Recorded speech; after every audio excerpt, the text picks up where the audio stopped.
Et bonjour à tous. Allez, la prochaine trilogie que je vais regarder. Alors, on va attaquer par Diamonds Are Forever. Après, il y aura Live and Let Die. Et enfin, The Man with the Golden Gun. Mais là, tout de suite, ça va être Diamonds Are Forever. Allez, on va mettre le disque. Hop, à une main, on va voir si je suis bon. Hop, il est où? Il est là.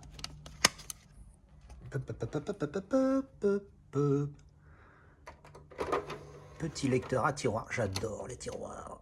Hop. Et c'est parti.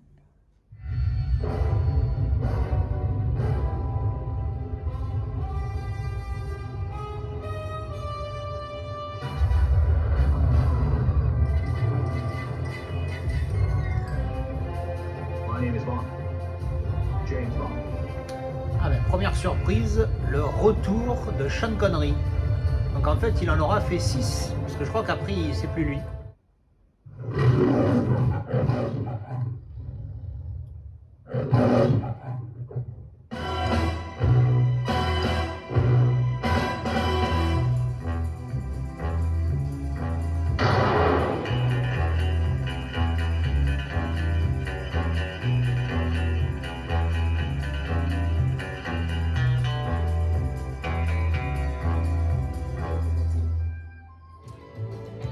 Bon, alors, James Bond, Diamond Are Forever, c'est fini. Et il était temps. Parce qu'alors, personnellement, j'ai pas aimé du tout. C'est une vraie bouse. Je rigole, mais putain, mais c'est chaud quand même. Même à l'époque, il est de 71. Donc il est plus récent que les autres d'avant. Et ceux d'avant, ils étaient mieux faits au niveau effets spéciaux, au niveau acting, tout ça. Là, c'est nul. Putain, alors je sais pas pourquoi à l'époque, ce qui s'est passé pour que Sean Connery ne fasse pas celui d'avant et fasse celui-ci. Mais alors franchement, il aurait dû arrêter parce que si c'était lui qui voulait plus le faire, franchement, il aurait dû arrêter parce que là, c'est nul. Il est bidon. Même lui, Sean Connery, c'est la première fois que je vais dire que Sean Connery est nul dans un film. Il est bidon. Je suis choqué tellement il est nul. Il joue super mal.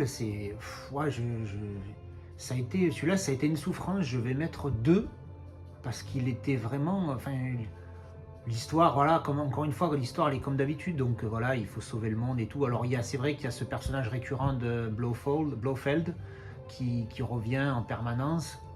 Le gars de Spectre. Mais le gars du Spectre, pardon.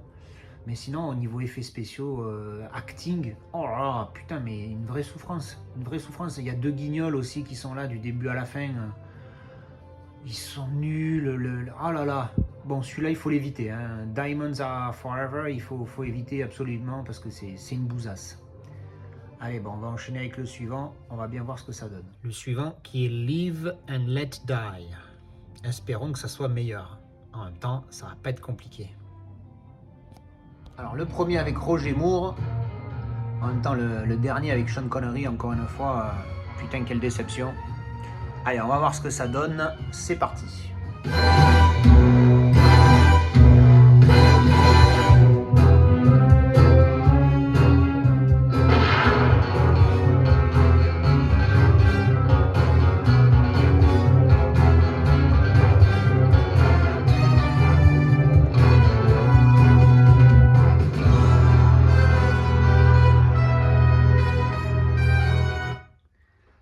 Alors, première impression, déjà, ce qui est bien, c'est que c'est du full screen. J'ai l'impression que c'est du 1,78 parce que je vois pas du tout de barre noire en bas. Ah, peut-être un petit chouïa, c'est peut-être du 1,85. Mais bon, c'est déjà pas mal, ça prend tout l'écran. Par contre, il est granuleux, sa maman. Allez, à tout à l'heure pour le débrief après le film. Question à 10 balles. Est-ce que vous la reconnaissez? Je vous laisse mettre pause et réfléchir. 3, 2, 1. Alors pour ceux qui regardaient Dr. Queen, c'est Jane Seymour. Putain, je suis à 45 minutes dans le film, je ne l'avais pas encore reconnue.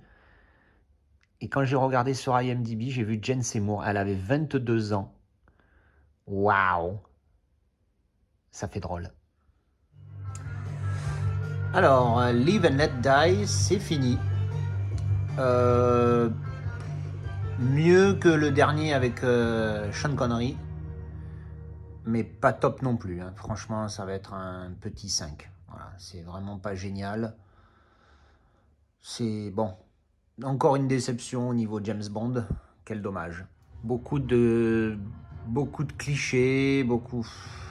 L'histoire, j'ai même pas compris ce que c'était le but du méchant, pour être honnête. J'ai dû manquer un truc au début, je sais pas. Voilà, un petit peu de truc voodoo au milieu avec une. Voilà, bon, c'est. Ça fera pas de date dans les James Bond. Pas super pour les entrées, l'arrivée de Roger Moore. Dans celui-là, pas trop d'effets spéciaux mal faits. Bon, il y a course-poursuite, tout ça, mais bon, voilà, c'est des films, ils devraient pas faire 2 heures. En tout cas, ceux-là, les récents, on verra quand on y sera, mais ceux-là, 2 heures, c'est trop long. Ils doivent faire 1 heure et demie. Il n'y a pas besoin. Il y a des longueurs sur les scènes d'action, parce qu'évidemment, ben, c'est James Bond, certes, mais bon, voilà quoi. Alors évidemment, de nos jours, en 2020, c'est vu, enfin 2021, c'est vu et revu. Mais c'est vrai qu'à l'époque, peut-être, c'était assez innovant. Mais bon, là, du coup, voilà, c'est un peu compliqué. Donc, pas un super James Bond, j'ai pas spécialement aimé. 5 sur 10, voilà. Allez, le suivant. Allez, on va partir pour The Man with the Golden Gun. Et après ce visionnage, on fera la vidéo pour la partie 3. Allez, c'est parti!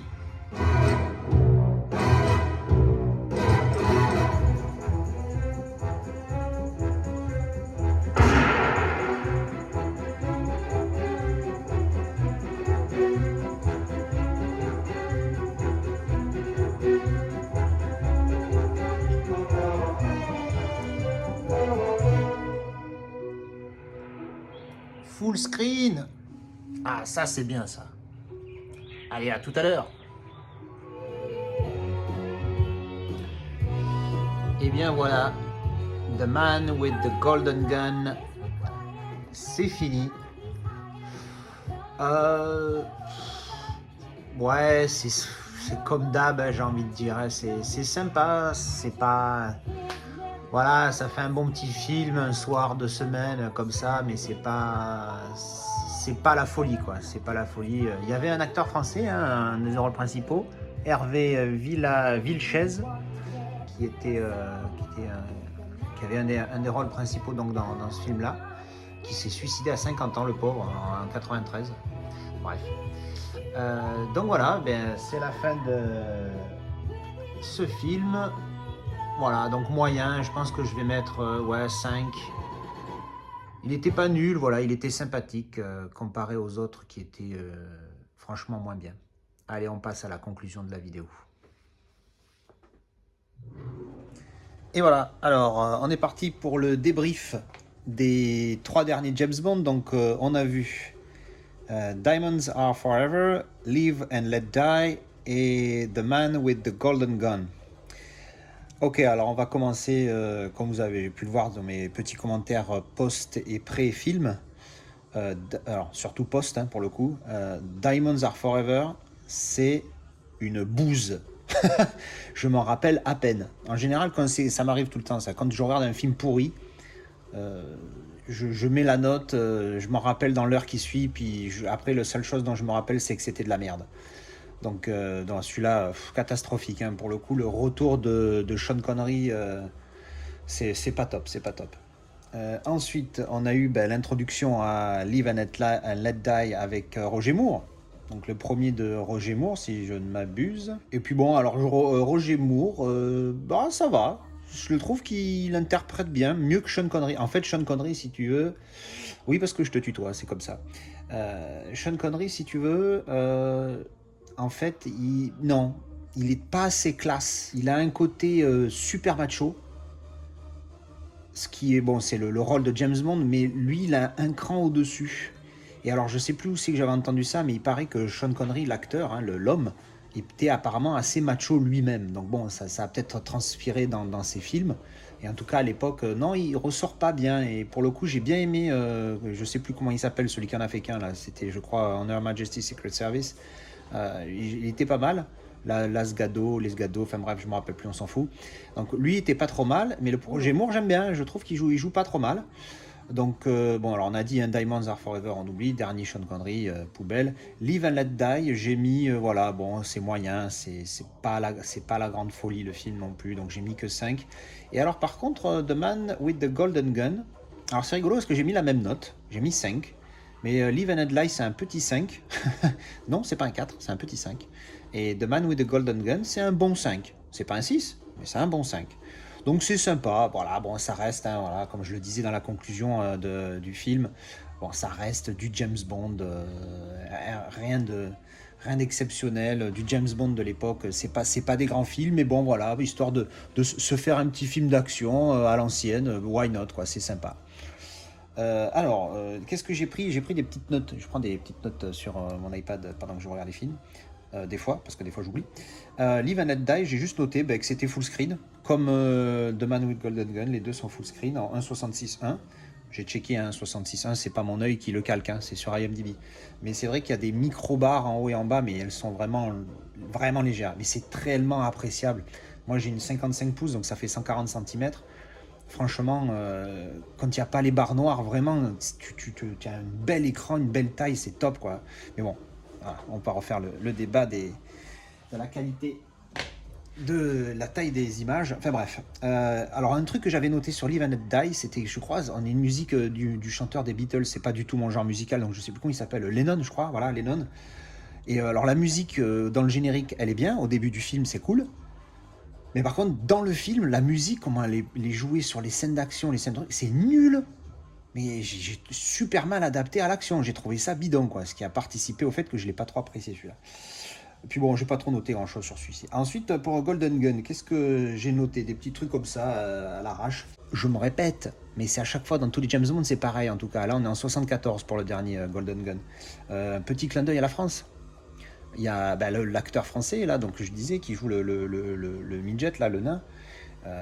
Philippe, je sais plus quoi, Vilches, voilà, Vilches, pardon, je sais plus son prénom, mais monsieur Vilches.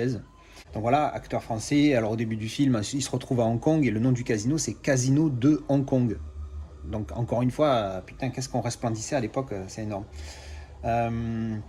Après aussi, voilà, encore aléatoire, l'humour. Il y a le shérif qui jouait déjà dans Live and Let Die, qui revient. Il est en vacances en Thaïlande alors que James Bond il est là-bas pour sa mission, tout ça machin. J'ai pas parlé du plot, hein, parce que le plot maintenant, je crois qu'on a compris. Hein. Tous les James Bond c'est le même délire. Voilà. Les méchants, ils veulent tuer le monde. Ils veulent contrôler le monde. L'humour un peu lourd avec le shérif, le gros lourdeau, super cliché américain du Texas qui mâchouille son machin de tabac, je sais pas quoi. Enfin bon bref, un peu lourd mais bon ça passe. Le deuxième coup c'est plus drôle que sa première apparition, mais bon bref. Il y a Saruman, le méchant. C'est Saruman, Christopher Lee. C'est quand même pas rien quoi. Saruman, 50 ans plus tôt. Oui, j'ai remarqué aussi à un moment donné il y a une voiture volante que Saruman, le méchant, conduit puis pilote. Et alors bon, l'histoire de la bagnole volante, hein, empruntée à Fantomas 10 ans plus tôt, hein, bravo les Américains, pompés sur nous. Ah oui, j'ai aussi noté le bruit des portes. Alors dans James Bond, j'ai remarqué ça, ils sont ultra fans des portes coulissantes électriques. Impressionnant. C'est-à-dire que de partout, il y a des portes, et toujours avec un bruit du futur, enfin du futur de l'époque. Et alors c'est marrant parce que je vous ai parlé de Kelly's Heroes il y a pas longtemps dans une review. Et je me rappelle que la tourelle des tanks, quand elle tournait, elle faisait le même bruit que les portes quand elles s'ouvrent. Exactement le même. J'ai trouvé ça assez rigolo. Petite anecdote.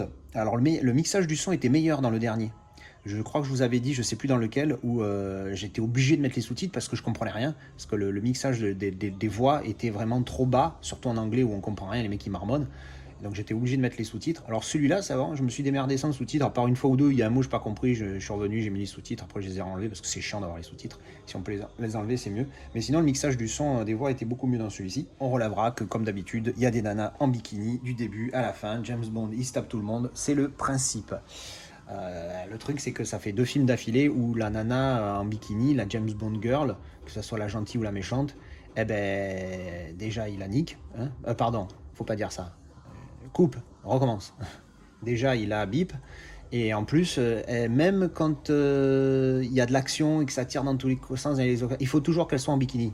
C'est impressionnant. Enfin bref, bon, c'est du James Bond, quoi.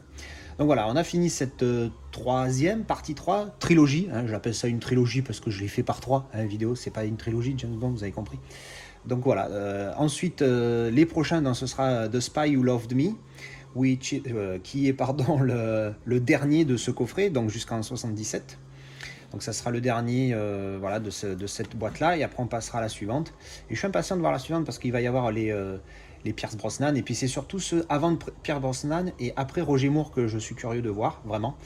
Donc voilà, pour le moment, j'ai pas spécialement envie de garder le coffret, et peut-être je garderai que les Daniel Craig. Bref, donc voilà, donc, la suite, au prochain épisode, quand je peux, hein, les filmer, et je vous mettrai ça dès que possible. Allez, merci d'avoir regardé cette vidéo, et à bientôt.